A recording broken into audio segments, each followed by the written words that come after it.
Okay. Dah boleh mula ya? Boleh? Okey, baik. Bismillahirrahmanirrahim. Tajuk pembahasan kita pada pagi ini, halangan berdakwah di Malaysia. Nama pensyarah Prof. Mahdia Dr. Adawiyah binti Ismail, ahli kumpulan Tara Azira binti Mashar dan juga Siti Izzatul Aqilah binti Abdul Halim. Pengenalan dakwah. Dakwah merupakan pelaksanaan terhadap perintah Allah, iaitu menyeru manusia ke arah ajaran Islam yang meliputi persoalan syariah, akhlak, teologi dan juga institusi.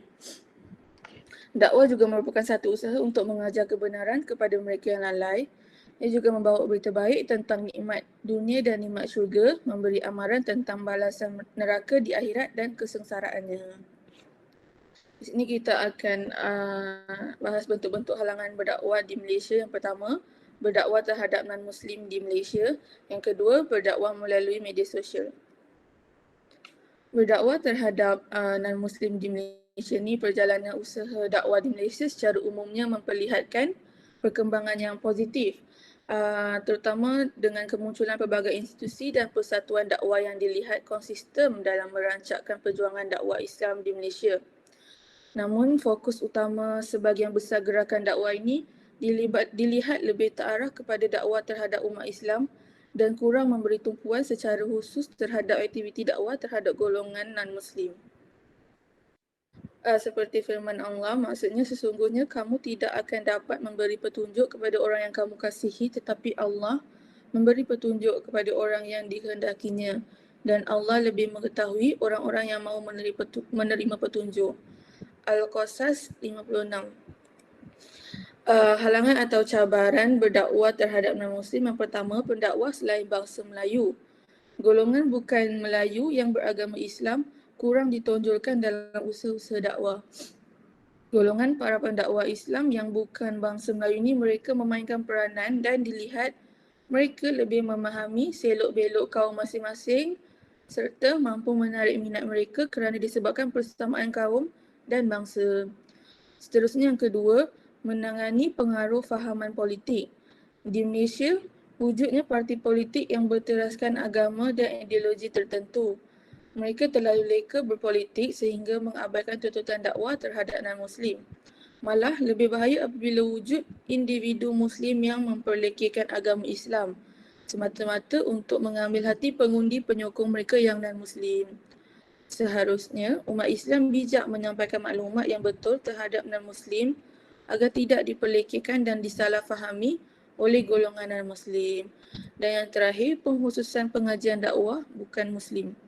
Dakwah yang mantap dan berkesan memerlukan ilmu dan kepakaran yang tinggi. Di Malaysia wujud pula pengasingan antara setiap cabang ilmu dalam bidang dakwah. Seharusnya diwujudkan pengkhususan dakwah terhadap golongan non-Muslim. Pakar-pakar juga diharap mampu melatih dan melahirkan lebih ramai umat Islam yang mempunyai kesedaran dan pengetahuan mengenai teknik dan strategi dakwah yang betul kepada non-Muslim.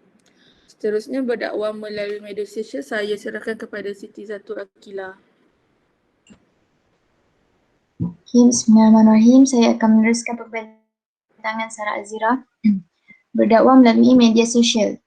Masyarakat kita pada masa kini amat mudah terpengaruh dengan kandungan yang dipaparkan di media massa dan media baharu.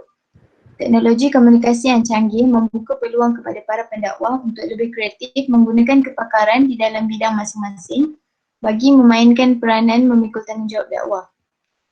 Di sinilah bermulanya pendidikan secara tidak langsung mengenai Islam kepada masyarakat yang kini sebenarnya sedang dahagakan kandungan alternatif bagi mempelbagaikan pilihan dan selera tontonan mereka, lebih-lebih lagi kepada generasi muda.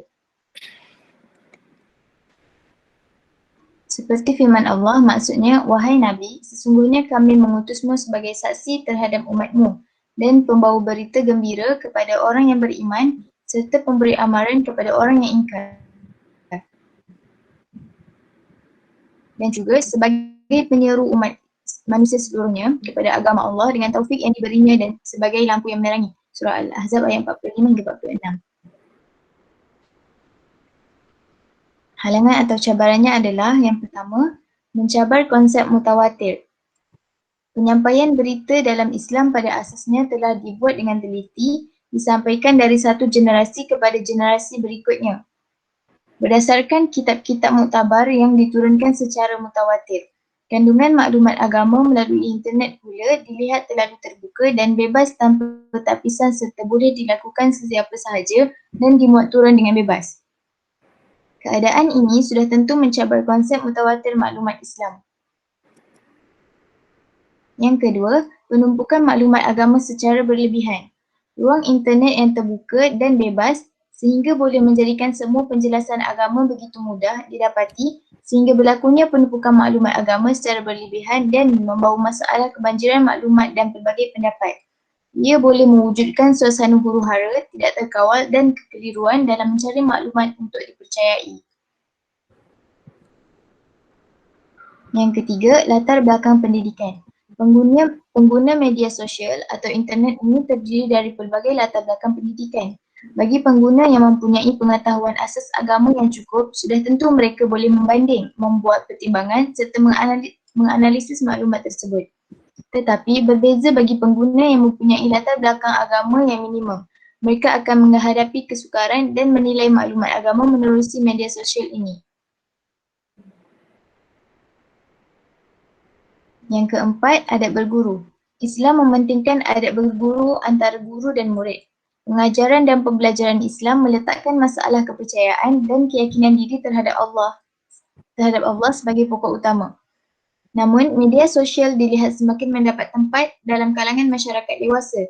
Ini jelas tidak menggambarkan hubungan langsung adab berguru antara murid dengan guru sebagaimana yang ditekankan agama. Sekian perbincangan daripada kami. Wassalamualaikum warahmatullahi wabarakatuh.